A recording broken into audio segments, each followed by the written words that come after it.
Viewers, कौमी team के opener Imamul Haq ने जनूबी अफ्रीका के खिलाफ सेंचुरी मुकम्मल करने के बाद अपने नाकदीन को खामोश रहने का इशारा किया। 23 साल इमामुल हक ने जनूबी अफ्रीका के खिलाफ तीसरे वनडे में अपने वनडे कैरियर की 5वीं सेंचुरी मुकम्मल करने के बाद ड्रेसिंग रूम की जानब रुख करके होंठों पर उंगली रखकर अपने नाकदीन को खामोश रहने का इशारा किया। उस मौका पर उनके ताया और चीफ सेलेक्टर इमामुल हक भी उन्हें दाद देते हुए नजर आए।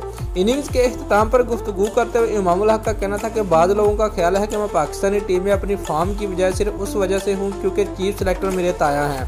मैं पाकिस्तानी मीडिया और उन तमाम लोगों का शुक्रगुजार हूं जिन्होंने मेरी पीठ के पीछे मेरी बुराइयां की। मैं ये इनिंग्स उनके नाम करता हूं। याद रहे कि 5 एकरोज़ा मैचों की सीरीज के तीसरे मैच में पाकिस्तान ने जनूबी अफ्रीका को जीत के लिए 318 रन का हदफ दिया। डरबन में खेले के दूसरे वनडे में शिकस्त के बाद कौमी टीम ने मुकर्ररा 50 ओवर में 6 विकेटों के नुकसान पर 317 रन स्कोर किए। कौमी कप्तान सरफराज अहमद ने टॉस जीतकर पहले बैटिंग का फैसला किया तो इमामुल हक और फखर जमान ने इनिंग का आगाज किया। फखर जमान एक मरतबा फिर उम्मीदों पर पूरा उतरने में नाकाम रहे और जनूबी अफ्रीका की जनब से अपने वनडे कैरियर का पहला मैच खेलने वाले बैरन हेंड्रिक्स की गेंद पर गलत शॉट खेलते हुए 2 रन बनाकर कैच आउट हुए। फखर के आउट होने के बाद बाबर आजम विकेट पर आए और दोनों बल्लेबाजों ने मुहताज अंदाज से खेलते हुए टीम का स्कोर आगे बढ़ाया और दोनों बल्लेबाजों के दरमियान 132 रन की शराकत कायम हुई।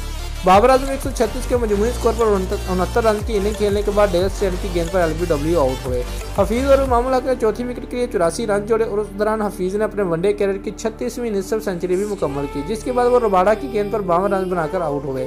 इमामुल हक अपनी 5वीं वनडे सेंचुरी मुकम्मल करने के फौरी बाद तबरेज शमसी की गेंद पर आउट हुए। शोएब मलिक 31 रन बनाकर आउट हुए, जबकि इमाद हुसैन ने 23 गेंदों में 43 रन की जरहाना इनिंग खेली और नॉट आउट रहे। दोस्तों, अगर आपको हमारी ये वीडियो पसंद आई है तो लाइक और कमेंट लाजमी करें और हमारे चैनल को सब्सक्राइब करना मत भूलिए। शुक्रिया।